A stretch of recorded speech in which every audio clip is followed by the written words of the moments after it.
The deafening report of the gunshot echoed through the cavernous warehouse, a stark punctuation mark in the chaos. Time seemed to slow as Sarah's world narrowed to the cold steel of the blade pressed against her throat. The masked man, his eyes wild with desperation, held her captive, a human shield against the encroaching agents.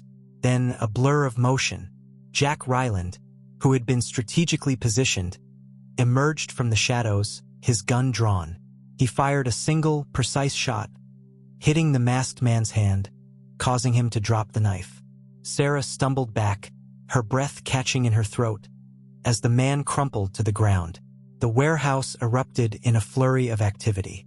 The agents, their movements swift and efficient, secured the perimeter, apprehended the remaining criminals, and tended to the traumatized children.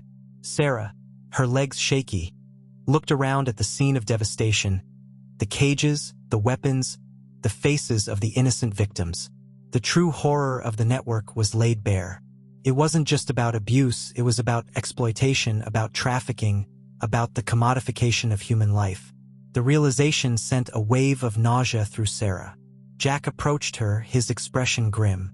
They've been operating for years, moving children across state lines, even internationally. This warehouse was just one piece of a much larger puzzle. The next few days were a whirlwind of activity.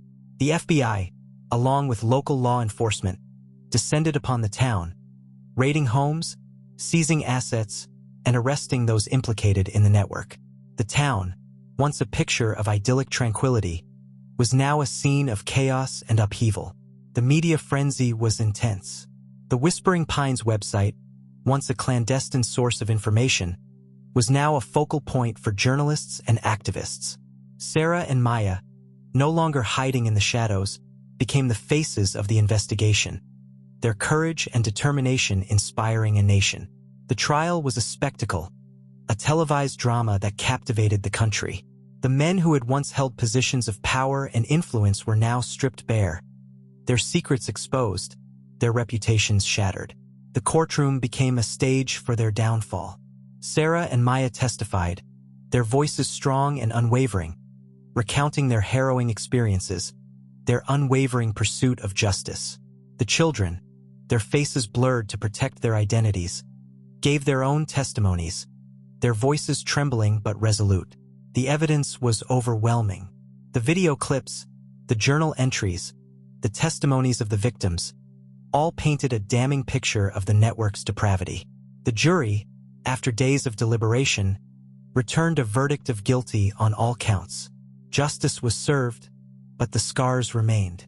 The children, though rescued from their nightmare, would carry the trauma for the rest of their lives.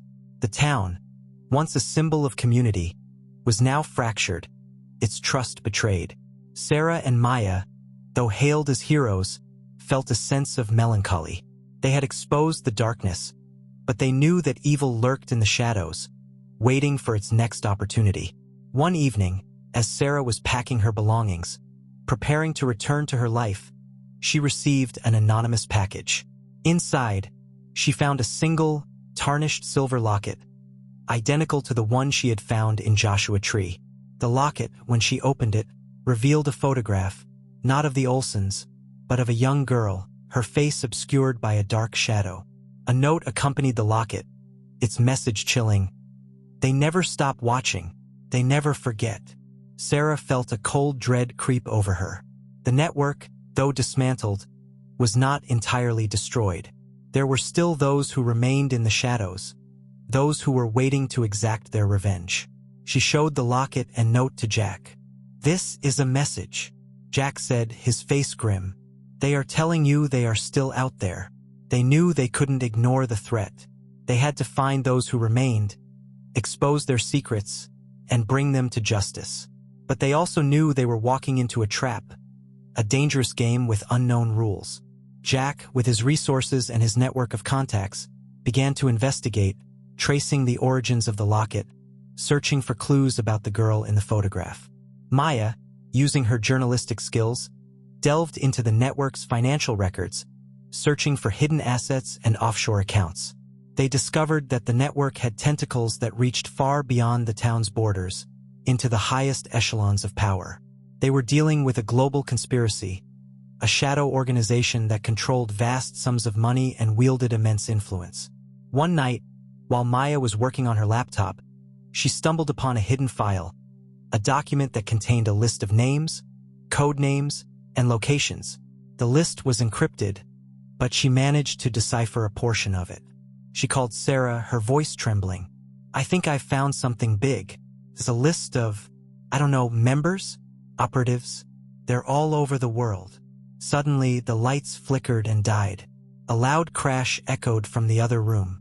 Sarah grabbed her phone, her heart pounding, and dialed Jack's number. No answer. They heard footsteps, heavy and deliberate, approaching their location. They were surrounded. "They've found us," Maya whispered. Then a voice, distorted and metallic, came from the darkness. "We have a message for you. Stop looking." Suddenly, a bright light flashed, blinding them. When their vision returned, Maya was gone. Only a single, black feather remained on the floor. The blinding flash, the metallic voice, and then Maya's disappearance. Sarah's world tilted on its axis, the weight of her friend's absence a crushing blow. The black feather, a chilling memento, lay on the floor, a stark reminder of the network's reach and ruthlessness. Jack Ryland, finally reachable, arrived with grim determination. Maya's disappearance wasn't just a threat. It was a declaration of war. They were no longer playing defense. They were in a full-blown conflict with a shadow syndicate that spanned the globe. The encrypted list Maya had partially deciphered became their lifeline. Jack, with his connections to intelligence agencies, began to unravel the code, revealing a network of operatives, each with a specific role in the syndicate's vast operations. They were a shadow government pulling strings from behind the scenes, controlling the flow of money, information, and power. They discovered that the network wasn't just involved in human trafficking and abuse. They were also manipulating global markets, influencing political elections, and orchestrating acts of terrorism. Their reach was far greater than they had ever imagined. The locket, the girl in the photograph, and the black feather were all connected.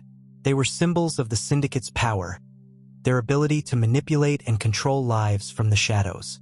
The girl in the photograph was a key operative, a master manipulator known only as Raven. Jack revealed that Raven was a ghost, a legend whispered among intelligence circles. She was said to be capable of infiltrating any organization, manipulating any individual, and disappearing without a trace. Maya's disappearance was likely her work. Sarah, fueled by grief and a burning desire for justice, vowed to find Maya and bring down the syndicate. She knew they were facing a formidable enemy, but she was no longer the naive babysitter who had stumbled upon a dark secret. She was a warrior, forged in the fires of adversity. They followed the trail of the black feather, which led them to a hidden airfield, a clandestine hub for the syndicate's operations. They discovered that Maya had been taken to a remote island, a fortress-like compound where the syndicate held its most valuable assets and conducted its most secretive operations. Jack, with his team of operatives, planned a daring rescue mission. They would infiltrate the island, rescue Maya, and expose the syndicate's operations to the world. Sarah, despite the risks, insisted on joining the mission. They arrived at the island under the cover of darkness, their movements precise and silent. They infiltrated the compound, navigating its labyrinthine corridors, avoiding surveillance cameras and armed guards. They found Maya in a hidden cell, her eyes filled with fear but her spirit unbroken. She had been interrogated, tortured, but she had refused to reveal any information. They rescued Maya, but their escape was compromised. Raven, anticipating their move, had set a trap. They were surrounded by armed guards, their escape route blocked. Raven appeared, her face obscured by shadows, her voice cold and calculating. "You thought you could stop us? You thought you could expose us? You're just pawns in a game you don't understand." A fierce firefight ensued. Jack's team, skilled operatives, fought with relentless determination, but they were outnumbered. Sarah, fueled by adrenaline and a burning desire for revenge, fought alongside them, her courage unwavering. During the chaos, Sarah confronted Raven, their eyes locking in a battle of wills. Raven, with her superior skills and ruthless efficiency, had the upper hand. But Sarah, driven by her unwavering belief in justice, refused to back down. She used her knowledge of the compound, her understanding of Raven's tactics, to turn the tables. She exposed Raven's location to Jack's team, who neutralized her with a precise shot. The syndicate's operations on the island were exposed, their secrets laid bare. The world watched in horror as the true extent of their evil was revealed. The aftermath was a global reckoning. Governments fell, corporations crumbled, and the syndicate's network was dismantled piece by piece. The world was forever changed. Maya, though scarred by her experience, emerged stronger, her resolve hardened. She became a powerful voice for victims of abuse and exploitation, her story inspiring others to speak out. Sarah, her journey complete, returned to her life, forever changed by the events she had witnessed. She carried the weight of her experiences, the knowledge of the darkness that lurked in the shadows, but she also carried the hope that justice could prevail. She looked at the tarnished silver locket, the photograph of the girl, now revealed to be a young Raven. She put it away. It was a reminder, not of fear, but of resilience. Years later, Sarah received an anonymous letter. Inside, she found a single white feather.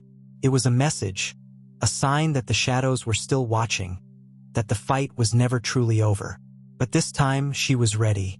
She knew that even in the darkest of nights, a single spark of courage could ignite a flame of hope.